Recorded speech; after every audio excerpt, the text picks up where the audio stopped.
today's bobbers, as a style, could be described as less than sensible.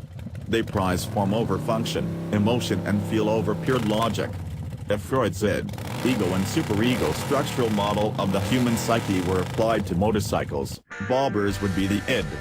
Nothing wrong with that. Freud's id represents our basic human instincts and biological needs. In motorcycling terms, it's the essence of riding, the feelings we get when we're on two wheels. Because of this openness, our three specimens don't look exactly alike. The Moto Guzzi was the first of the three to be introduced as a factory bobber, in 2016. Read the first ride review here. It's the least bobber-like and more like a stripped-down standard, although it does check the fat front tire, blacked-out component and bobbed fender boxes. It turns heads despite its understated nature, thanks to its longitudinal 853cc 90-degree V-twin, which some riders might find comes into contact with their knees. Its 30.7-inch seat is more than 5 inches taller than the Indian's, and it rides like a typical standard, sitting upright on the long, flat seat, feet on the U, hands gripping the wide handlebar. At the other end of the spectrum is a Triumph. Ask a time-traveling 1950s motorcyclist what a bobber looks like, and he or she would likely point at the modern Bonneville bobber. Mid-mount controls put the rider's knees at a comfortable angle, the 27.2-inch dished solo seat is surprisingly comfortable and the small 2.4-gallon gas tank means the reach to the flat handlebar isn't too much of a stretch. At its heart is the smooth liquid-cooled, 1,200cc parallel twin that powers the Bonneville T120, our 2016 Motorcycle of the Year, but for bobber duty it gets a special tune for a more linear torque curve. Then there's the Indian, which could be considered the prototypical modern American bobber, slammed appearance, chunky semi-knobby tires, matte paint, blacked-out components, a side-mounted license plate and an aggressive riding position. The Scout bobber is powered by the same spirited 69C 1,133cc, liquid-cooled, Doc 8-valve V-twin used in the standard Scout. Its low 25.6-inch solo saddle is actually a third of an inch higher than the Scout's, thanks to additional padding under the attractive two-tone leather cover, and the forward controls were moved 1.5 inches farther back. Combined with the long reach to the handlebar, this puts the rider into a clamshell posture that works fine for my 5'9" frame but might not be as comfortable if you're outside the average.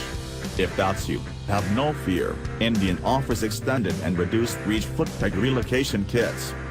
True to form, the Triumph is the distinguished gentleman of the group. It's the only one of the three to offer ABS, switchable traction control in 2 ride modes, rain and road, as standard, and with an adjustable seat, brake and clutch lever, it's accommodating for riders of many sizes.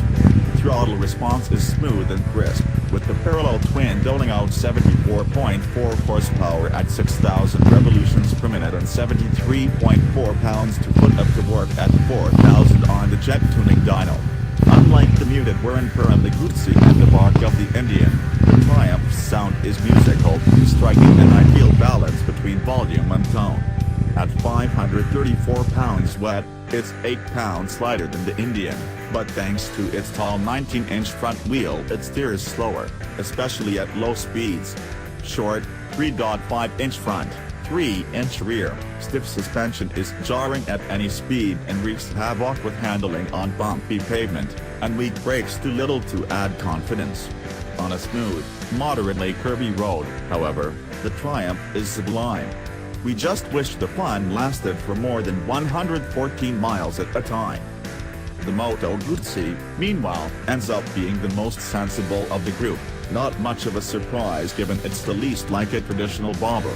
The smaller air/oil-cooled engine puts 51.3 horsepower at 6,000 revolutions per minute and 47.3 pounds-to-foot at 3,500 to the rear wheel via shaft drive, well below the output of the other two. It doesn't invite as much wrist twisting either, which helps stretch the fuel range from the 4-gallon tank to 183 miles.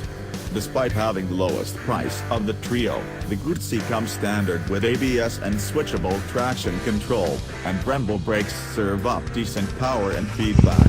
It has its own Italian character. The needle on the analog speedometer tends to vibrate wildly at certain speeds. You hear and feel every gear shift and clutch pull, and the black anodized finish on the mufflers is a bit flaky. A spindly 40mm fork and dual rear shocks offer the best travel of the trio, 5.1 inches at the front, 3.8 at the rear, but suffer from a lack of rebound damping, exaggerating low-speed bumps like a pogo stick. All of this aside, if you don't need the excitement of the Indian or the sophistication of the Triumph, the Guzzi might be the easiest to live with.